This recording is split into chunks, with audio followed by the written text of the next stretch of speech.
Hey y'all, welcome back to my channel. My name is Nick Ducote and I'm an incoming character animation student at the California Institute of the Arts. I wanted to go ahead and share my portfolio with you guys in order to, just like share my advice and tips on why I chose the pieces I did, and hopefully it helps you out. If you like my videos, you can go ahead and give me a like and a subscribe, maybe comment. Also, if you would like to support me in my journey to going to CalArts, I'm currently in need of assistance paying off the rest of my tuition, so I have a link to my Ko-fi down in the comments. Thanks so much, and enjoy the video!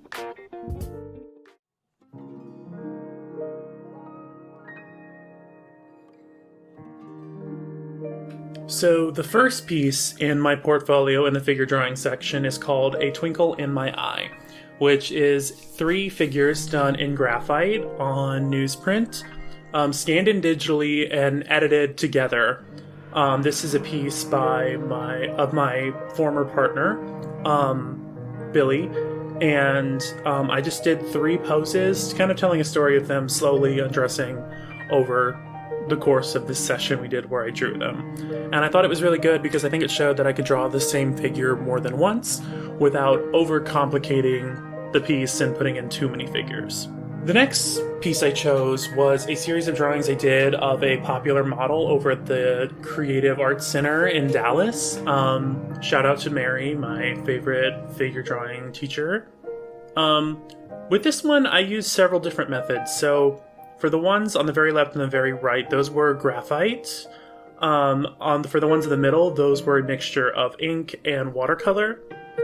And essentially, I just wanted to show that I was able to, once again, draw very different poses, perspectives, and capture a lot of detail of one model over the course of one session. And Dan was great. Thank you so much, Dan.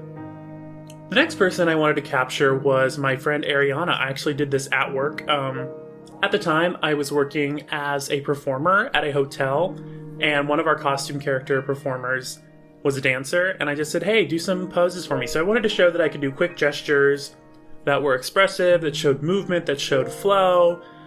And I just grabbed my friend Ariana. I just said, hey, do 30-second poses for me, and I just did my best. I would say with these, if you're showing something like this in your portfolio, just like start.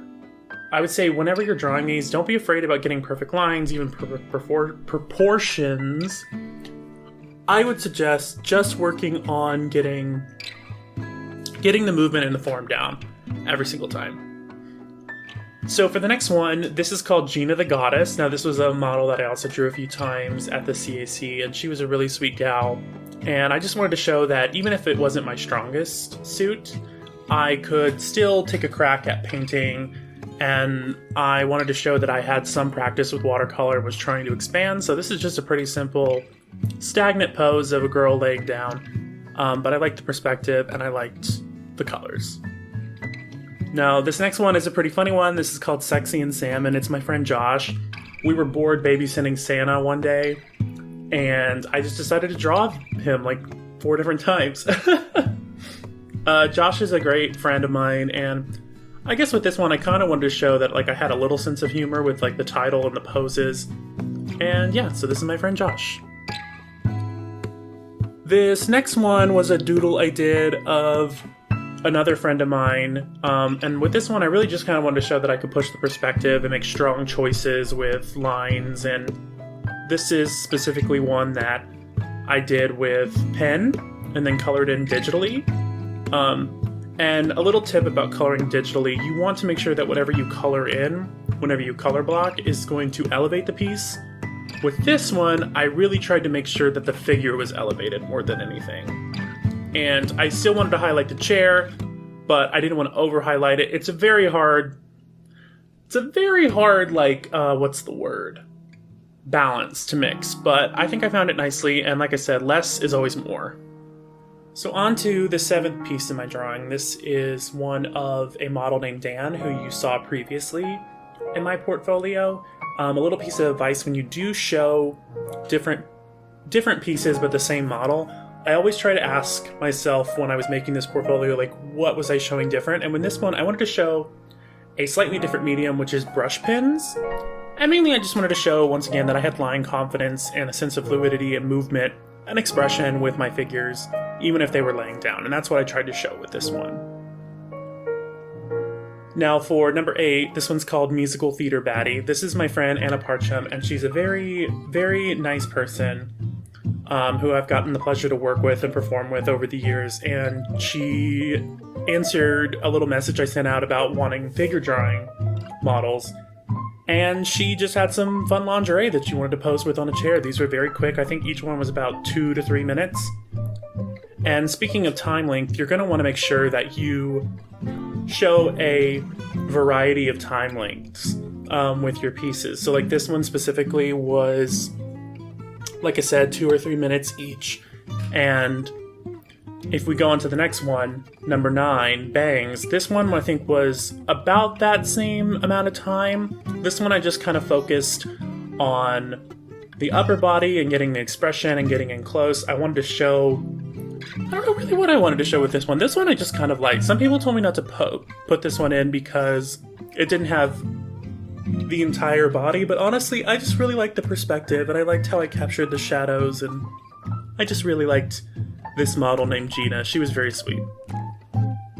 Now, for number 10, called 23 Years of Posing, this is another gesture study I did of Dan, and he had just had all these classic like figure drawing models that he had learned over the years, and I kind of just wanted to show those off. And this was a really fun opportunity to do some gestures and practice, and they all turned out really good. This one was kind of not one I was planning to make. It just kind of happened one day, and I really enjoyed all these poses.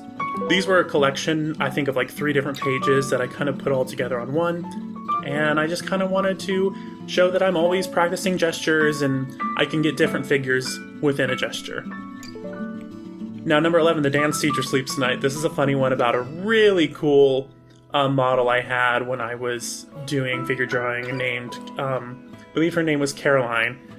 And she was very, very sweet, very like, she was like very on top of it all. Like, she brought her own timer for poses. And this was just one where I thought she had a really good leg extension that I wanted to capture. And then I really loved how her arm laid over her knee and onto the block there. And I really just liked the expression. So that's kind of what I wanted to show with this one. Now on to the rest of my observational section. The first one I did was of a drawing group in Cleveland called the Cleveland Club. And I was kind of, believe it or not, this is kind of a funny story about how I was kind of feeling uncomfortable during this drawing session. I like to find myself a spot on the side in the corner, and I had all my stuff set out.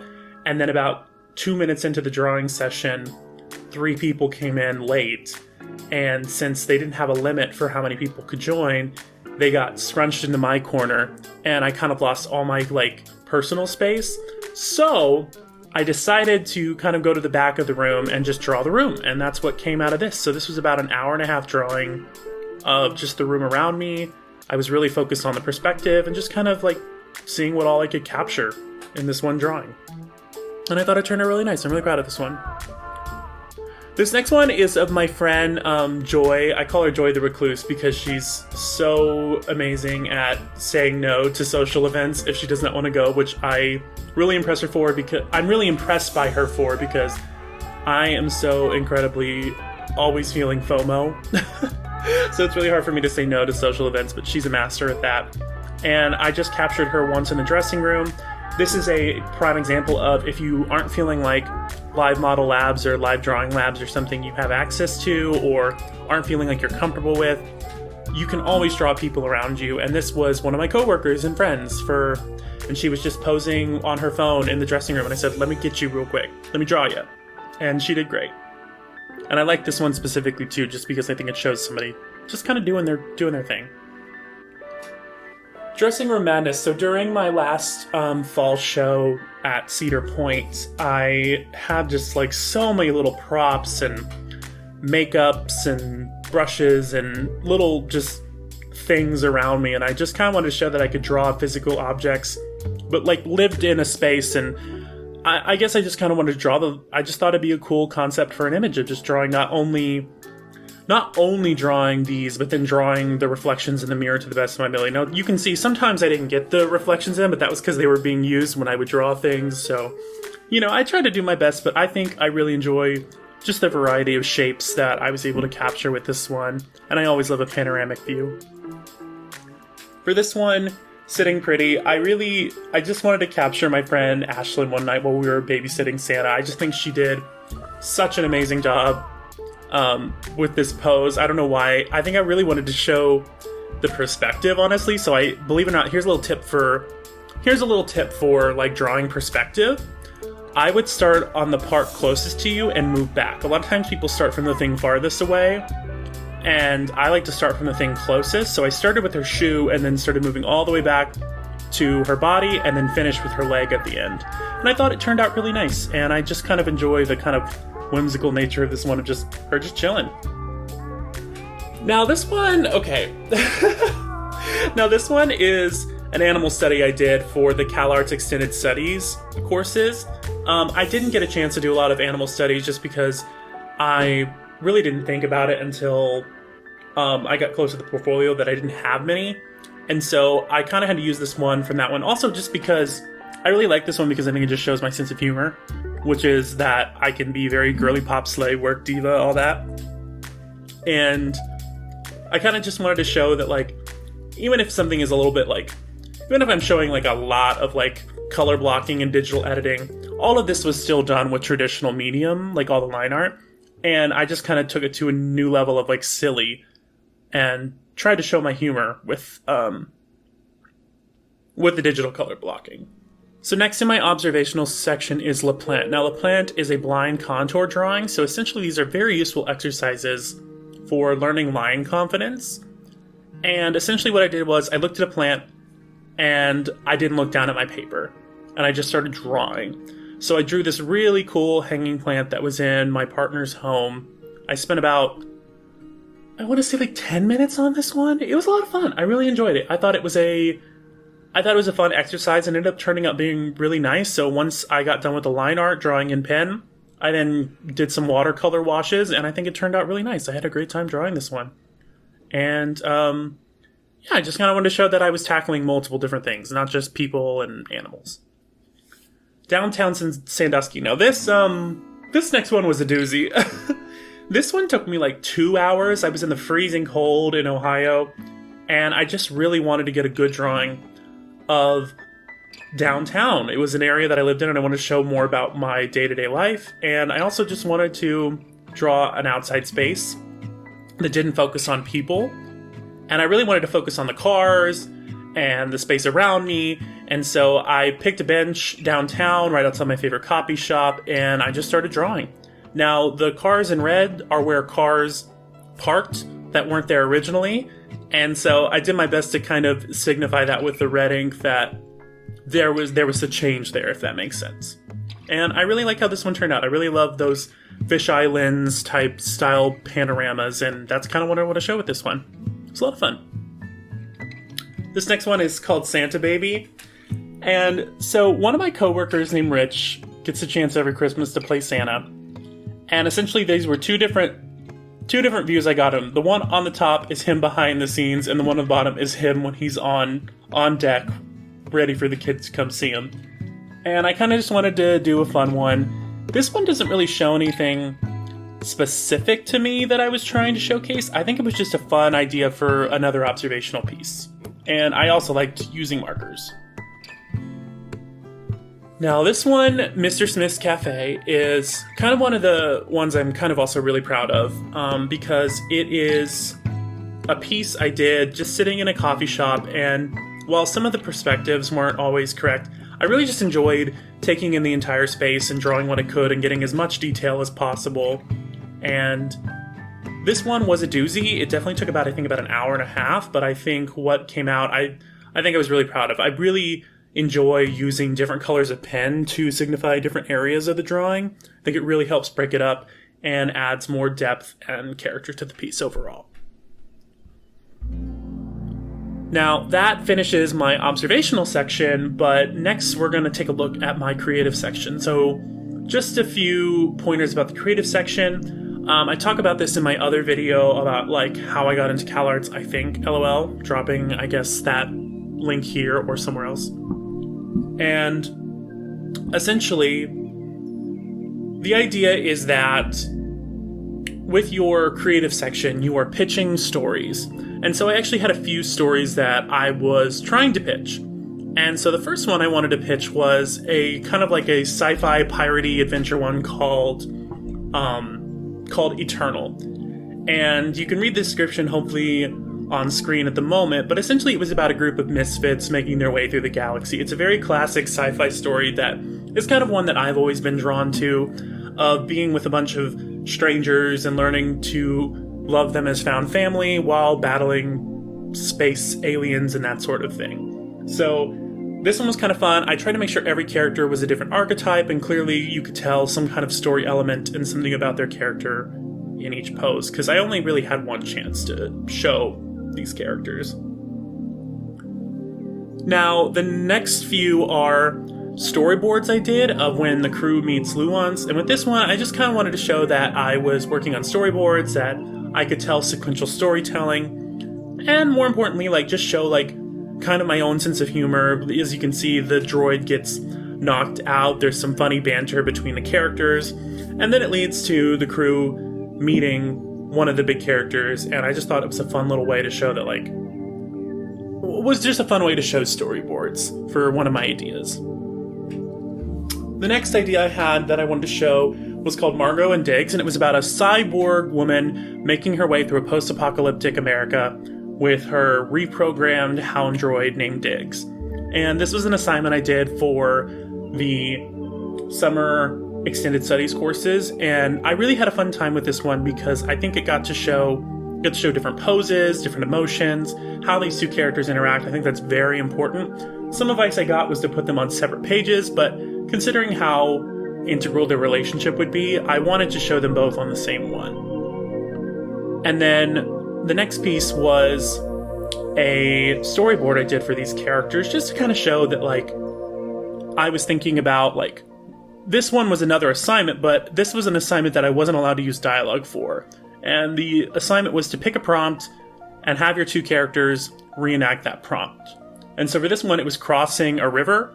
So you might be wondering, well, Nick, where's the river? Well, this was actually a critique I got in the class, and I wanted to change it for my portfolio, but at that point, I didn't think it was necessary, and I was running out of time.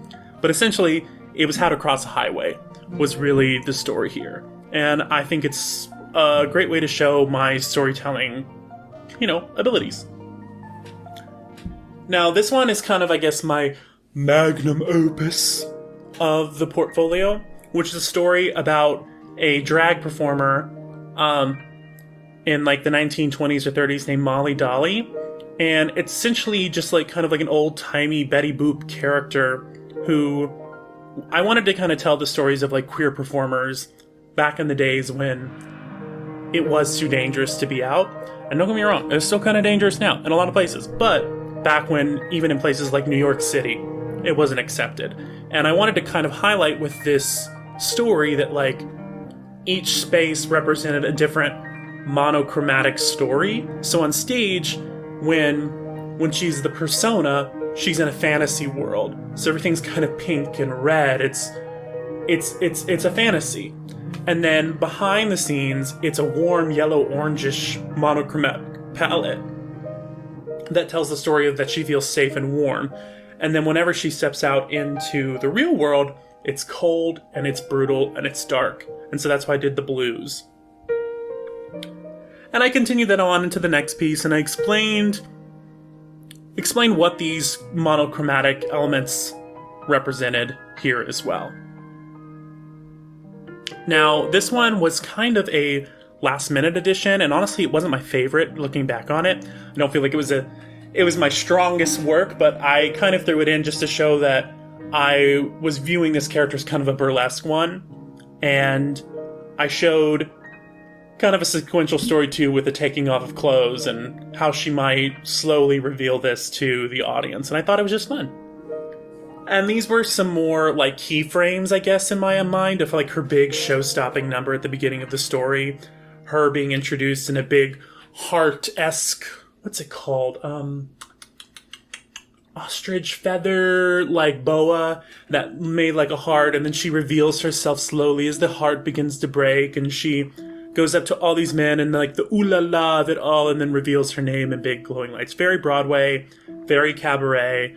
That was kind of the vibe I wanted to give with this one. Now this next one is kind of just another like character exercise I did, where I wanted to make a character for like each monochromatic like color palette, and essentially the idea was that it eventually kind of became, and don't tell Rebecca Sugar, but kind of a Steven Universe knockoff about these aliens that exist in 2D light and are each a different color, and they have their human forms and their celestial forms, and I thought it was a fun way to kind of not only design their characters, but then kind of break down their shapes into what their like alien forms would be. I think it was a great little like reverse character design exercise.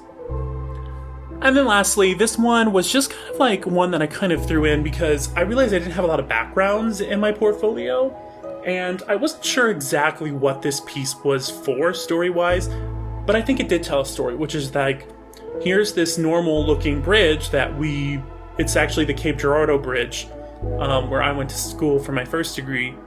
I was kind of inspired by a Swedish artist who made a book called The Electric State, which is all about sci-fi, like robots, ships, monsters, just kind of appearing in like normal everyday life. And so I kind of wanted to show that with this one. And I thought it was a fun little exercise in background work. And yeah, that's kind of why I wanted to show it. And maybe it wasn't connected to a story, but I thought it was a fun piece.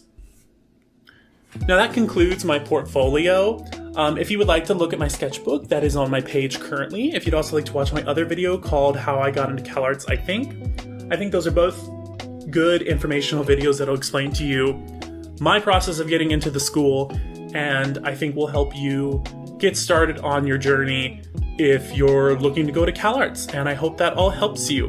If you enjoyed, please make sure you give me a like and subscribe. Also, please, if you can, donate to my Ko-fi, or subscribe to my Patreon if you'd like to support my art and my journey at CalArts. Thank you so much. Have a great day. Bye-bye. Oh, and drink water.